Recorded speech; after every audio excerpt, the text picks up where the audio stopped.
Selamat pagi, Assalamualaikum warahmatullahi wabarakatuh.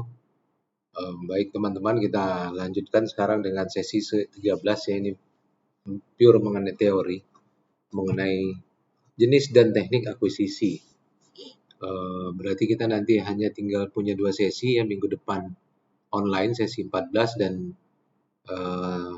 minggu depannya lagi tanggal 15 ya, kita ada minggu depan recording, dan minggu depan lagi mungkin kita ketemu online. Baik. Jadi sebelumnya di chapter 12 kita sudah coba menghitung gitu ya, menghitung bagaimana melakukan valuasi sebelum dan sesudah merger. Jadi jenis mergernya sendiri ini ada beberapa tipe ya teman-teman. Yang pertama adalah merger horizontal ya, jadi menggabungkan kalau dua kompetitor yang bergabung ya, dia mendatar maksudnya. Jadi ada dua perusahaan yang sama gitu ya, lalu ini mereka berkompetisi dan mereka bergabung, perusahaan hasil merger ini maka akan meningkat tuh market share-nya gitu ya, yang sehingga kompetisinya juga berkurang. Sementara kalau vertikal, merger yang vertikal ini antara sifatnya dari vertikal, jadi dari supplier ke buyer dan misalnya dari supplier ke pabrik dan dari pabrik ke distributor gitu ya. Jadi kombinasi dari perusahaan yang memiliki hubungan pembeli penjual gitu ya. Jadi misalnya ada perusahaan farmasi, dia mengakuisisi perusahaan distributor gitu ya untuk membantu memasarkan, itu merger vertikal. Sementara ada lagi konglomerasi. Konglomerasi ini biasanya gabungan dari perusahaan yang biasanya bidang usahanya berbeda-beda gitu. Belum tentu dia merupakan kompetitor dan tidak mempunyai hubungan. Ya, biasanya ini karena diversifikasi, karena tujuan untuk diversifikasi. Misalnya ini Philip Morris mengakuisisi General Foods dan Kraft. Ya, lalu di Lipo Karawaci juga ya di Indonesia gitu ya, banyak itu gabungan dari beberapa perusahaan gitu ya. Jadi bidangnya berbeda-beda, diakuisisi biasanya tujuannya untuk diversifikasi. Kemarin kita sudah membahas di sesi 12 ya mengenai diversifikasi, antara lain bisa memanfaatkan keunggulan dari sisi keuangan gitu ya. Sinergi dari sisi keuangan. Nah,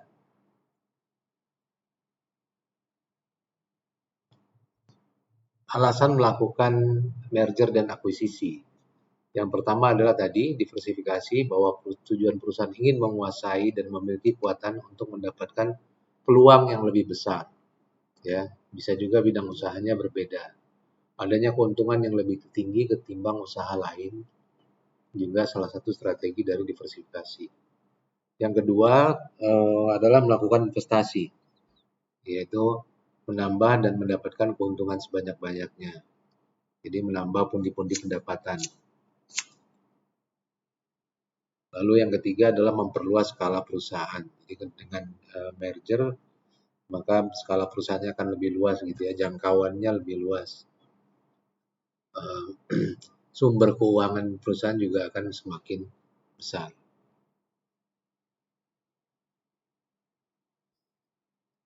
Nah, negosiasinya sendiri, merger ini bisa bersifat friendly ya atau unfriendly. Ya, jadi lingkungan mergernya sendiri itu bisa bersifat bersahabat gitu ya. Friendly ya. Namun ada perjanjian biasanya yang mencakup perjanjian untuk adverse, jadi perubahan. Jadi memungkinkan salah satu pihak untuk membatalkan jika terjadi perubahan situasi. Ya, prosesnya dimulai dengan manajemen suatu perusahaan menghubungi acquirer, ini menghubungi manajemen perusahaan target melalui perantara misalnya investment banker. Ya, seperti di Indonesia ada beberapa perusahaan sekuritas dan manajemen akan selalu mengupdate proses negosiasi kepada direksi. Jadi antara bidder dan target juga akan melakukan valuasi sendiri seperti yang kita lakukan ya untuk mengetahui value dari masing-masing sehingga mungkin berbeda-beda. Kadang-kadang negosiasinya itu gagal ya dan terjadi pembatalan penawaran. Nah, ini bisa terjadi ada yang namanya hostile takeover. Ini lingkungannya sudah tidak friendly ya. Nah, persetujuannya kan untuk merger diselesaikan harus diperlukan persetujuan mayoritas pemegang saham minimal 51%. Kalau pemegang saham setuju secara mayoritas, maka minoritas diminta untuk ikut menawarkan sahamnya. Walaupun mereka belum tentu setuju. Ini yang diistilahkan dengan frozen out. Hal ini untuk mencegah terjadinya holdout problem di mana minoritas akan mencegah penyelesaian transaksi, kecuali menerima kompensasi ataupun harga di atas harga akuisisi. Di Indonesia, merger dan akuisisi ini diatur oleh KPPU, ya, Komisi Pengawas Persaingan Usaha, untuk mencegah terjadinya monopoli. Nah, dapat juga terjadi yang disebut dengan reverse merger, di mana suatu perusahaan yang non public gitu ya, belum terbuka, perusahaan tertutup dapat menjadi go public dengan bergabung pada perusahaan publik yang sudah tidak aktif. Jadi bergabung dengan perusahaan go public yang sudah tidak aktif. Dengan demikian, maka terjadi perusahaan gabungan yang dapat melibatkan saham dan mungkin tidak memerlukan biaya sebagaimana layaknya perusahaan yang sudah go public atau sudah IPO. Selain merger juga dulu saya jelaskan bahwa itu bisa memilih gitu ya, perusahaan bisa memilih untuk membeli sebagian saham perusahaan target dan bertindak sebagai holding, yaitu perusahaan yang memiliki jumlah saham yang cukup untuk mengontrol perusahaan target. Kalau si acquirer-nya ini membeli sampai dengan 100% saham target, maka perusahaan targetnya akan dikenal sebagai wholly owned subsidiary, anak perusahaan yang dimiliki sepenuhnya.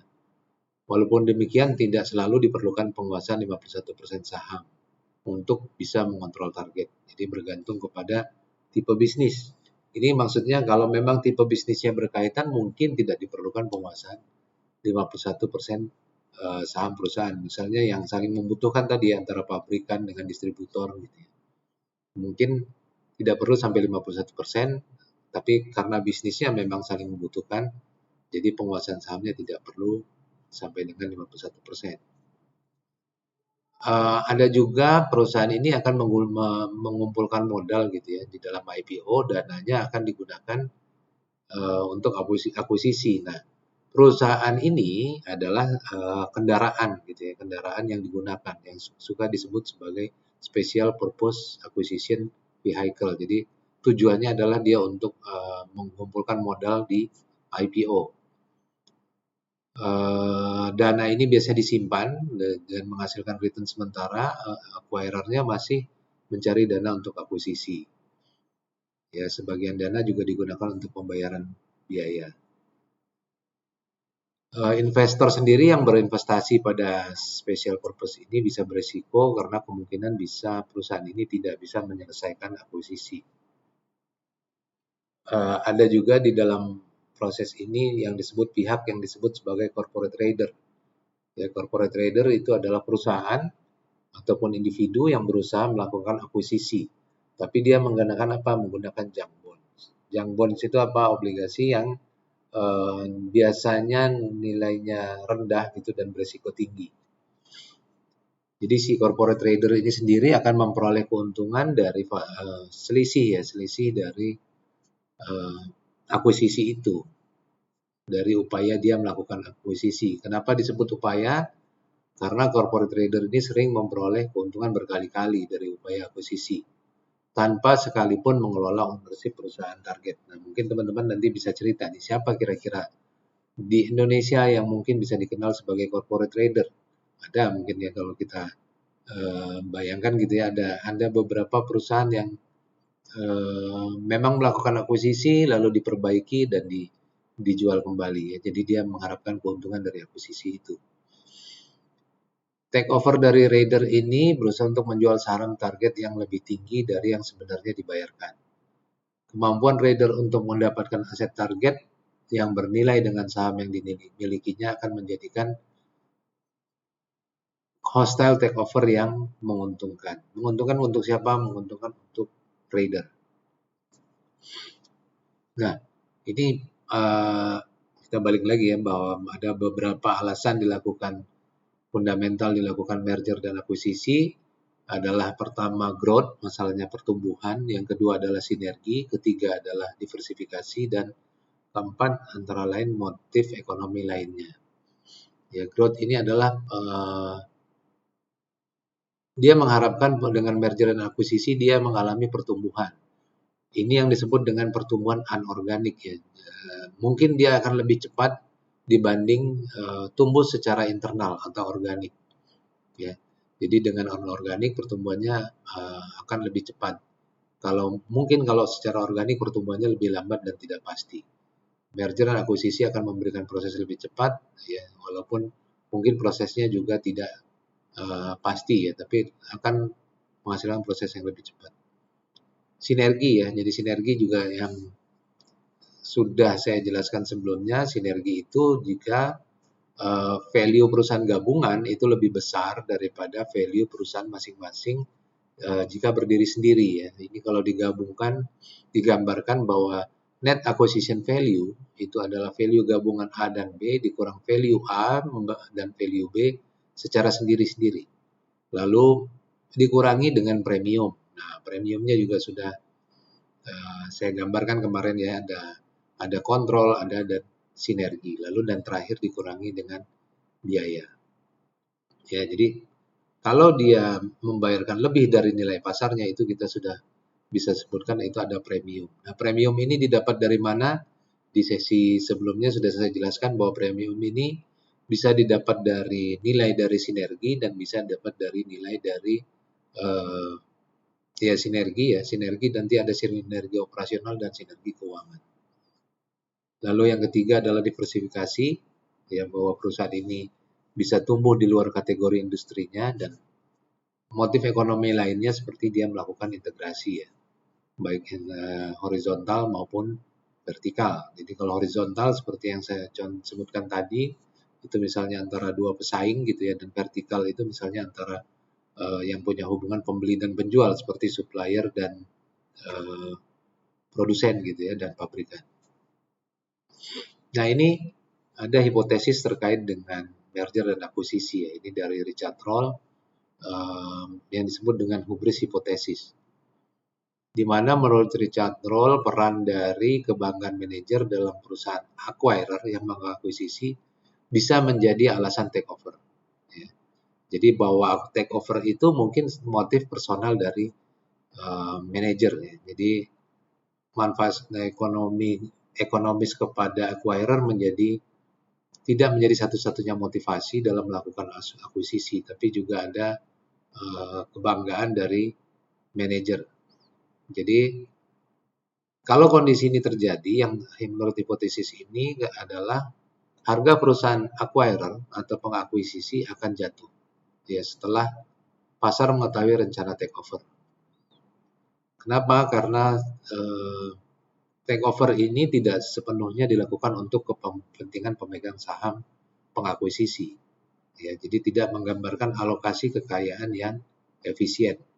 Nah, riset-risetnya sendiri itu banyak yang mendukung kondisi ini. Jadi, teman-teman mesti ingat bahwa tujuan utama kita adalah meningkatkan kekayaan pemegang saham. Tapi kalau motifnya berbeda, gitu, motifnya berbeda, misalnya dari manajernya ternyata punya motif-motif personal, justru harga perusahaan acquirer biasanya akan jatuh setelah market mengetahui gitu ya bahwa ternyata distribusi kekayaan dari perusahaan pengakuisisi ini tidak efisien gitu ya karena ada motif yang berbeda gitu dari akuisisi ini.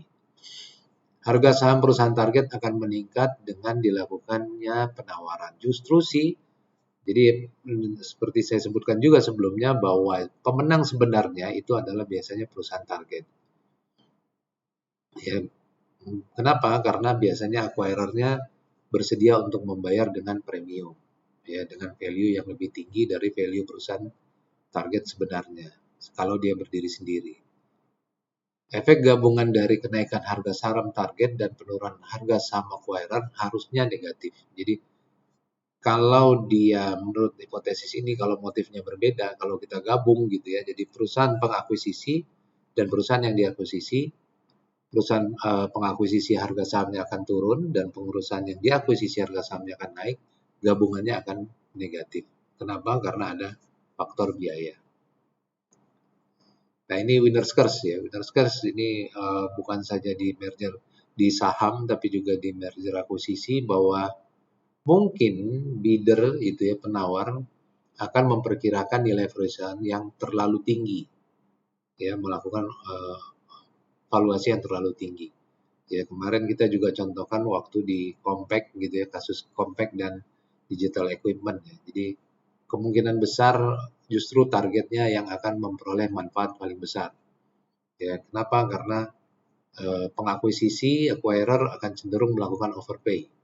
Ya. Nah, ini justru sebelumnya ada riset sebelumnya yang menyebutkan bahwa kenaikannya itu bisa sampai, perusahaan target itu keuntungannya bisa sampai dengan 20-30%. Namun penelitian dari Variaya ini menunjukkan bahwa secara rata-rata penawaran pemenang pada kontes takeover secara signifikan melampaui estimasi pasar modal hingga 67%. Ya, jadi dari nilai estimasi marketnya, pasar modalnya sendiri, dia melampaui sampai dengan 67%.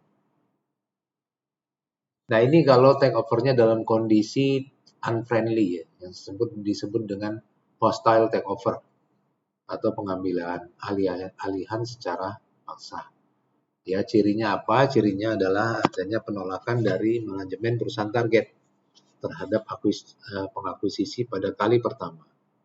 Lalu si acquirer ini akan terus berusaha meningkatkan tekanan dengan apa? Dengan tender offer. Jadi dibuka gitu ya, menawarkan penawaran harga yang lebih tinggi.